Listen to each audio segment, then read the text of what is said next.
Magandang umaga po mga kabads.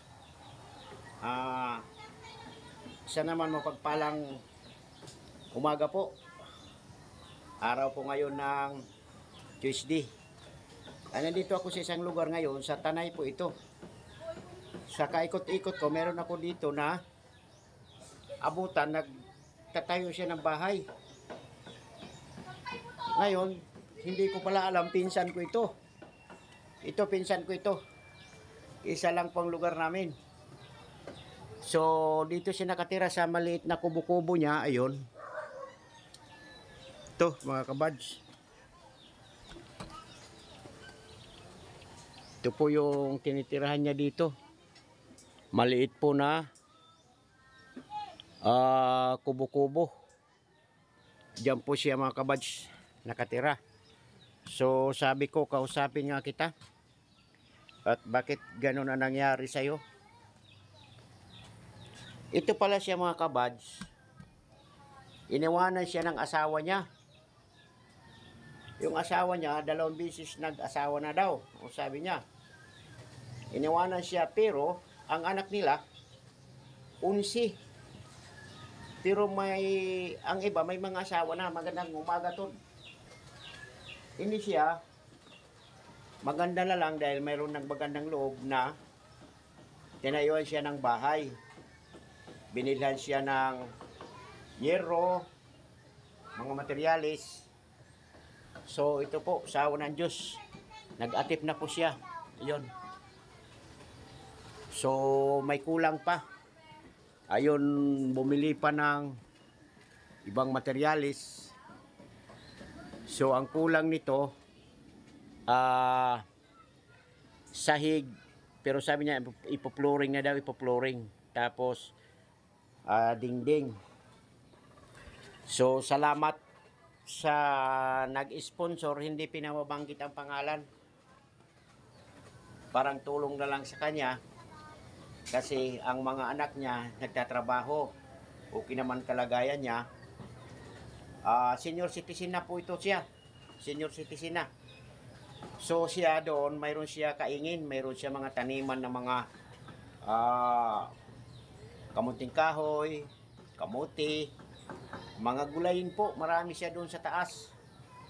So ganun pa man, pasalamat na lang siya. Sabi ko sa kanya, hayaan mo na yun na asawa mo.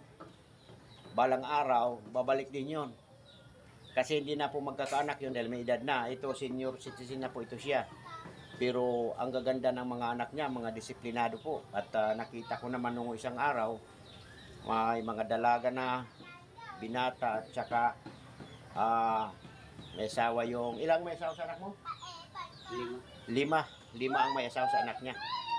So hindi naman po siya pinapabayaan. Sa awa ng Diyos, hindi siya pinapabayaan. So sabi ko, huwag nyo pabayaan yung mga anak nyo. At hindi ka rin pabayaan pagdating ng panahon. So, ngayon po, sabi ko, pwede kita may vlog, may kwento, total. Okay naman sa kanya.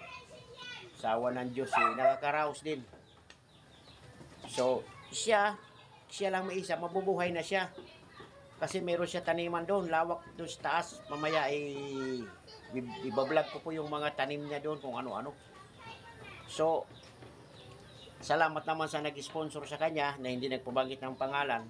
Ang takin mo,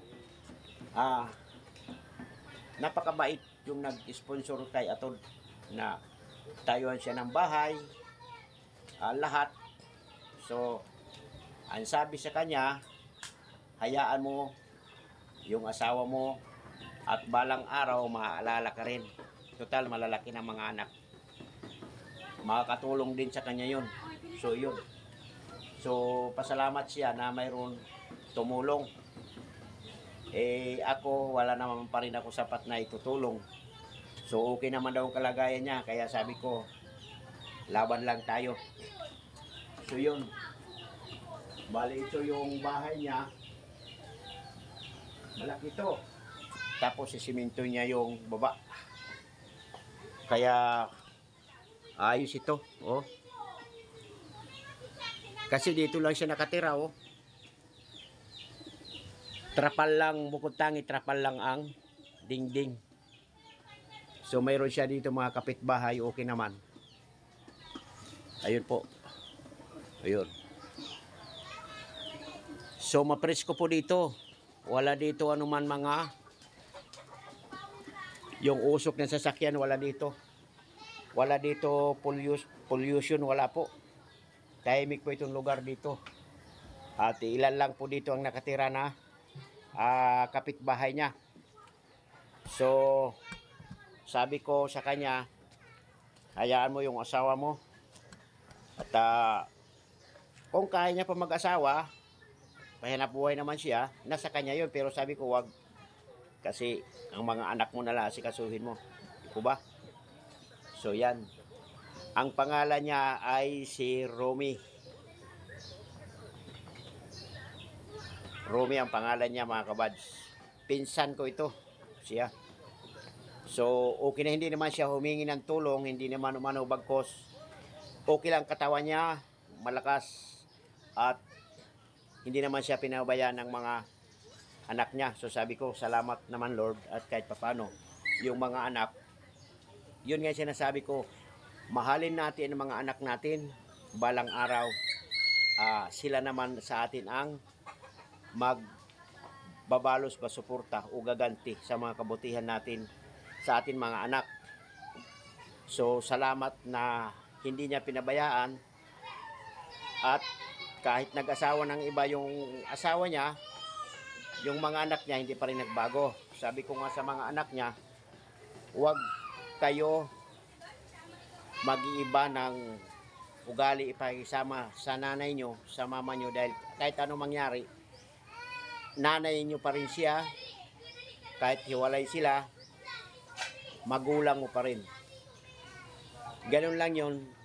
Tayo minsan nagkakamali, pero hindi lahat na oras na itutuwid ang pagkakamali, huli na ang pagsisisi.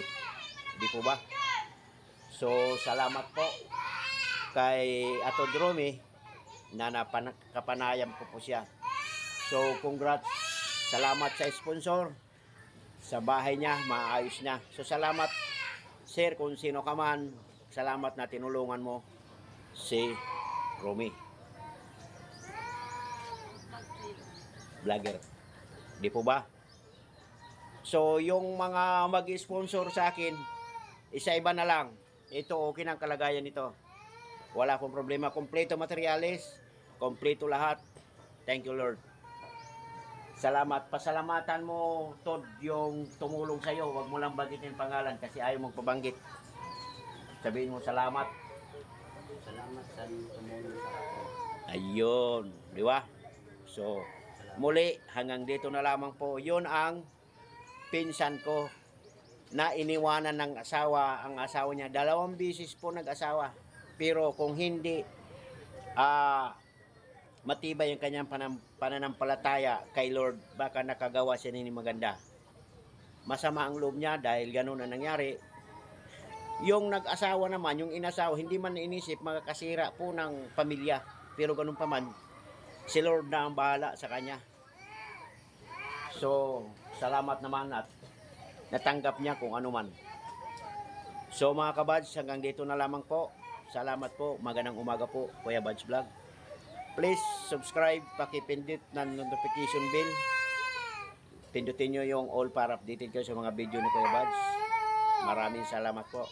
God bless you all.